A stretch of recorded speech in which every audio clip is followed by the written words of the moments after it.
Welcome to learn together. मैं हूं संजना और हम लोग देख रहे हैं सामाजिक अध्ययन से संबंधित महत्वपूर्ण प्रश्नों को जहां से परीक्षा में प्रश्न पूछे जाते हैं। तो अगर अभी तक आप लोगों ने चैनल को सब्सक्राइब नहीं किया है तो सब्सक्राइब कर दीजिए। वीडियो अच्छा लगे तो इसे लाइक कीजिए और अपने दोस्तों में शेयर कीजिए। आते हैं अपने प्रश्न पर। चरक ने किस पुस्तक की रचना की थी? तो यहाँ पर हमारा सवाल है कि चरक जो है ये किस पुस्तक की इन्होंने रचना की थी? तो चरक एक वैद्य थे और इन्होंने किस पुस्तक की रचना की थी? तो चरक ने चरक संहिता की रचना की थी। इनके नाम पर ही है चरक संहिता, तो चरक संहिता की रचना की थी। कुषाण वंश का अंतिम शासक कौन था? तो कुषाण वंश का अंतिम शासक वासुदेव था। गुप्त वंश का संस्थापक कौन था? तो यहाँ पर अब हम लोग गुप्त वंश की ओर बढ़ रहे हैं। तो गुप्त वंश का संस्थापक श्रीगुप्त था। कौन था? तो श्रीगुप्त। गुप्त वंश का प्रथम महान सम्राट कौन सा था? तो पहला महान शासक की अगर बात करें तो चंद्रगुप्त था। यहाँ पर गुप्त संवत का प्रारंभ किसने किया था? तो गुप्त संवत का प्रारंभ जो है वो चंद्रगुप्त ने किया था। चंद्रगुप्त प्रथम ने गुप्त संवत का प्रारंभ किया था। चंद्रगुप्त प्रथम का उत्तराधिकारी कौन था? तो यहाँ पर हम लोग देखेंगे कि चंद्रगुप्त प्रथम के उत्तराधिकारी के रूप में हम लोग समुद्रगुप्त को जानते हैं। तो चंद्रगुप्त प्रथम का उत्तराधिकारी समुद्रगुप्त था। भारतीय इतिहास में गुप्त काल को इसकी सांस्कृतिक उपलब्धियों का क्या नाम दिया गया है? तो सांस्कृतिक उपलब्धियों के कारण गुप्त काल को क्या नाम दिया गया है? तो यहाँ पर देखेंगे कि इसे स्वर्ण युग कहा गया है। भारतीय संस्कृति का स्वर्ण युग कहा गया है। किसे? तो गुप्त काल को कहा गया है और इसके सांस्कृतिक उपलब्धियों के आधार पर इसे ये नाम दिया गया है। अगला सवाल आता है कि भारत का नेपोलियन किसे कहते हैं? तो भारत का नेपोलियन समुद्रगुप्त को कहा गया है। इसके बाद देखते हैं इलाहाबाद प्रशस्ति लेख की रचना किसने की? तो इलाहाबाद प्रशस्ति लेख की रचना हरिसेन के द्वारा किया गया। किसके द्वारा? तो हरिसेन के द्वारा किया गया है। गुप्तकालीन मंदिर निर्माण कला का सर्वोत्तम उदाहरण क्या है? तो गुप्तकालीन मंदिर निर्माण कला की बात करें तो देवगढ़ का दशावतार मंदिर जो है ये गुप्तों के द्वारा बनाया गया है। तो ये जो है सर्वोत्तम उदाहरण है मंदिर निर्माण कला का। गुप्त काल में उच्च शिक्षा का महत्वपूर्ण केंद्र कौन सा था? तो गुप्त काल में उच्च शिक्षा का जो महत्वपूर्ण केंद्र था वो बिहार का नालंदा था।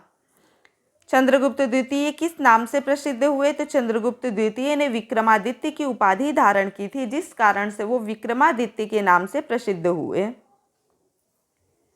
चंद्रगुप्त द्वितीय के शासनकाल में संस्कृत भाषा का कौन सा कवि सबसे प्रसिद्ध था? तो चंद्रगुप्त द्वितीय के शासनकाल में संस्कृत भाषा का जो कवि थे तो वो कालिदास थे। तो गुप्त काल में कालिदास जो थे वो संस्कृत भाषा के प्रसिद्ध कवि थे। गुप्त वंश का अंतिम शासक कौन हुआ? तो गुप्त वंश का अंतिम शासक भानुगुप्त था। कौन? तो भानुगुप्त। गुप्त काल में किस धर्म की उन्नति हुई? तो गुप्त काल में हिंदू धर्म की उन्नति हुई। थानेश्वर राज्य की स्थापना किसने की? थानेश्वर राज्य की स्थापना पुष्यभूति ने की थी। हर्षवर्धन थानेश्वर की गद्दी पर कब बैठा? तो हर्षवर्धन थानेश्वर की गद्दी पर 606 ईस्वी में बैठा था। हर्षवर्धन की पहली राजधानी कहाँ पर थी? तो हर्षवर्धन की पहली राजधानी कहाँ थी? तो थानेश्वर थी। हर्षवर्धन अपनी राजधानी थानेश्वर से हटाकर कहाँ ले गया? यानी कि हर्षवर्धन की पहली राजधानी तो थानेश्वर थी, लेकिन उसकी दूसरी राजधानी कौन सी थी? तो कन्नौज थी। और एक चीज़ याद रखेंगे कि कन्नौज जो है वो इत्र के लिए प्रसिद्ध है। तो यहाँ से एक सवाल ये भी बनता है। तो हर्षवर्धन ने अपनी राजधानी थानेश्वर से हटा करके कन्नौज स्थानांतरित किया था। हर्षवर्धन किस धर्म का अनुयायी था? तो हर्षवर्धन जो था वो बौद्ध धर्म का अनुयायी था। हर्षवर्धन का प्रधानमंत्री कौन था? तो हर्षवर्धन का प्रधानमंत्री अवंती था। कौन था? तो अवंती था। वह कौन सा शासक था जो 4 वर्ष में अपनी सारी संपत्ति प्रयाग में आकर दान कर देता था? तो हर्षवर्धन था। हर्षवर्धन प्रत्येक 4 वर्ष पर प्रयाग में आकर अपनी सारी संपत्ति को दान कर दिया करता था।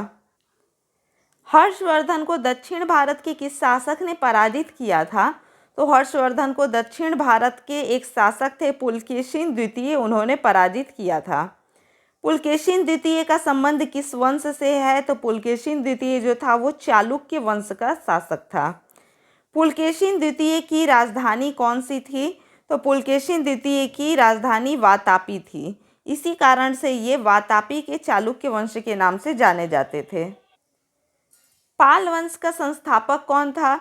तो पाल वंश का संस्थापक गोपाल था। इसके आगे देखते हैं कि ओदंतपुरी विश्वविद्यालय की स्थापना किसने की थी? तो ओदंतपुरी विश्वविद्यालय की स्थापना गोपाल ने की थी। पाल वंश का सबसे महान शासक कौन था? तो पाल वंश का सबसे महान शासक जो था वो धर्मपाल था। विक्रमशिला विश्वविद्यालय की स्थापना किसने की? तो विक्रमशिला विश्वविद्यालय की स्थापना धर्मपाल के द्वारा की गई थी। नालंदा विश्वविद्यालय को पुनर्जीवित किसने किया? तो नालंदा विश्वविद्यालय को पुनर्जीवित धर्मपाल ने किया। सेन वंश का संस्थापक कौन था? तो सेन वंश का संस्थापक सामंत सेन था। ध्यान रखेंगे कौन? तो सामंत सेन। सेन वंश का प्रथम स्वतंत्र शासक कौन था? तो सेन वंश का प्रथम स्वतंत्र शासक विजयसेन था। लक्ष्मण सेन का दरबारी कवि कौन था? तो यहाँ देखेंगे हम लोग कि लक्ष्मण सेन का दरबारी कवि जयदेव थे। कौन थे? तो जयदेव थे। गीत गोविंद की रचना किसने की? तो ये सभी जानते हैं कि गीत गोविंद की रचना जयदेव के द्वारा की गई थी। गुर्जर प्रतिहार वंश का संस्थापक कौन था? तो गुर्जर प्रतिहार वंश का संस्थापक नागभट्ट था। कौन था? नागभट्ट था। प्रतिहार वंश का सर्वाधिक शक्तिशाली एवं प्रतापी सम्राट कौन था? तो मिहिर भोज था। कौन था? मिहिर भोज। मिहिर भोज ने अपनी राजधानी कहाँ बनाई? तो मिहिर भोज ने अपनी राजधानी कन्नौज में बनाई थी। दिल्ली नगर की स्थापना कब और किसके द्वारा की गई थी? तो दिल्ली नगर की स्थापना प्रतिहारों के सामंत तोमर के द्वारा की गई थी और 936 ईस्वी में दिल्ली नगर की स्थापना हुई थी। गढ़वाल वंश के संस्थापक कौन थे? तो गढ़वाल वंश के संस्थापक चंद्रदेव थे। गढ़वाल वंश का अंतिम शक्तिशाली शासक कौन था? तो जयचंद इसका अंतिम शक्तिशाली शासक था। चंदावर का युद्ध कब और किसके बीच हुआ? तो चंदावर का युद्ध जो है ये मोहम्मद गौरी और जयचंद के बीच में हुआ, जिसमें मोहम्मद गौरी के द्वारा जयचंद की हत्या कर दी गई थी और ये युद्ध 1194 ईस्वी में हुआ था। चौहान वंश का संस्थापक कौन था? तो चौहान वंश का संस्थापक वासुदेव था। कौन था? वासुदेव। चौहान वंश का अंतिम शासक कौन था? तो चौहान वंश का अंतिम शासक पृथ्वीराज चौहान था। पृथ्वीराज रासो की रचना किसने की? तो पृथ्वीराज रासो की रचना चंद्रवर दाई के द्वारा की गई थी। तराइन का प्रथम युद्ध कब और किसके बीच हुआ? तो तराइन का प्रथम युद्ध 1191 ईस्वी में पृथ्वीराज चौहान और मोहम्मद गौरी के बीच में हुआ था, जिसमें पृथ्वीराज चौहान की विजय हुई थी और मोहम्मद गौरी हार गया था। तराई का द्वितीय युद्ध कब और किसके बीच हुआ था? तो तराई का जो प्रथम युद्ध था वो 1191 ईस्वी में हुआ और ठीक इसके एक साल के बाद में 1192 ईस्वी में तराई का द्वितीय युद्ध हुआ, जो मोहम्मद गौरी और पृथ्वीराज चौहान के बीच में होता है। परंतु द्वितीय तराइन के युद्ध में पृथ्वीराज चौहान जो है वो मोहम्मद गौरी से हार गया था। परमार वंश का संस्थापक कौन था? तो परमार वंश का संस्थापक उपेंद्र राज था। परमार वंश की राजधानी कहाँ थी? तो परमार वंश की राजधानी धारा नगरी थी। परमार वंश का सर्वाधिक शक्तिशाली शासक कौन था? तो परमार वंश का सर्वाधिक शक्तिशाली शासक जो था वो राजा भोज था। कौन था? तो राजा भोज था। किसके शासन काल में धारा नगरी शिक्षा एवं साहित्य का प्रमुख केंद्र था? तो धारा नगरी जो था वो राजा भोज के शासन काल में शिक्षा एवं साहित्य का प्रमुख केंद्र था। चंदेल वंश का संस्थापक कौन था? तो नन्नुक जो थे वो चंदेल वंश के संस्थापक थे। चंदेल वंश की राजधानी कहाँ थी? तो चंदेल वंश की राजधानी खजुराहो थी। सोलंकी वंश का संस्थापक कौन था? तो मूलराज प्रथम जो था वो सोलंकी वंश का संस्थापक था। सोलंकी वंश की राजधानी कहाँ थी? सोलंकी वंश की राजधानी अहिलवाड़ थी। कलचुरी वंश का संस्थापक कौन था? तो कलचुरी वंश का संस्थापक कोक्कल था। कलचुरी वंश की राजधानी कहाँ थी? तो यहाँ हम लोग देखेंगे कि त्रिपुरी कलचुरी वंश की राजधानी थी। राष्ट्रकूट व राजवंश का संस्थापक कौन था? तो राष्ट्रकूट राजवंश का संस्थापक दंती दुर्ग था। राष्ट्रकूट राजवंश की राजधानी कहाँ थी? तो राष्ट्रकूट राजवंश की राजधानी मान्यखेट थी। एलोरा में प्रसिद्ध कैलाश मंदिर का निर्माण किसने करवाया था? तो कृष्ण प्रथम ने करवाया था। इसके आगे देखते हैं कि राष्ट्रकूट नरेश अमोधवर्ष ने किस धर्म को स्वीकार किया था? तो राष्ट्रकूट नरेश अमोधवर्ष ने जैन धर्म को स्वीकार किया था। कवि राजमार्ग की रचना किसने की थी? तो अमोघवर्ष ने कवि राजमार्ग की रचना की थी। चोल वंश का संस्थापक कौन था? तो चोल वंश का संस्थापक विजयालय था। राजराजेश्वर शिव मंदिर को किसने बनवाया था? तो राजराज प्रथम ने बनवाया था। तंजौर के बृहदेश्वर मंदिर का निर्माण किसने करवाया था? तो इसे राजराज प्रथम ने इसका निर्माण करवाया था।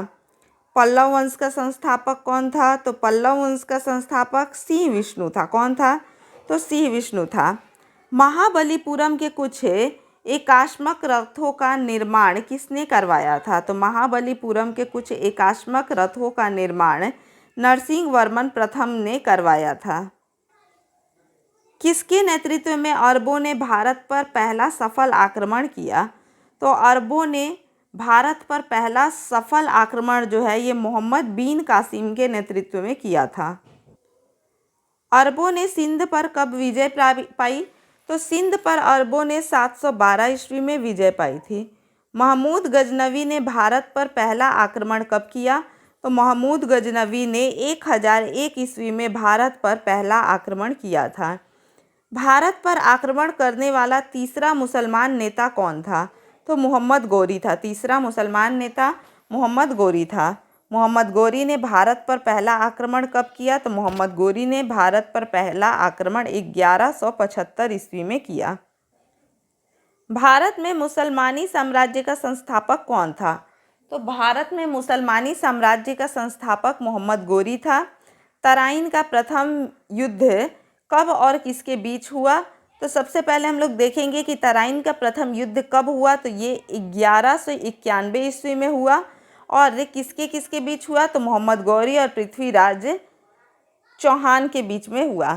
तराइन का द्वितीय युद्ध कब हुआ? तो द्वितीय युद्ध कब और किसके बीच हुआ? तो इसके पहले हम लोग देख चुके हैं कि तराइन का द्वितीय युद्ध 1192 ईस्वी में मोहम्मद गौरी और पृथ्वीराज चौहान के बीच में हुआ।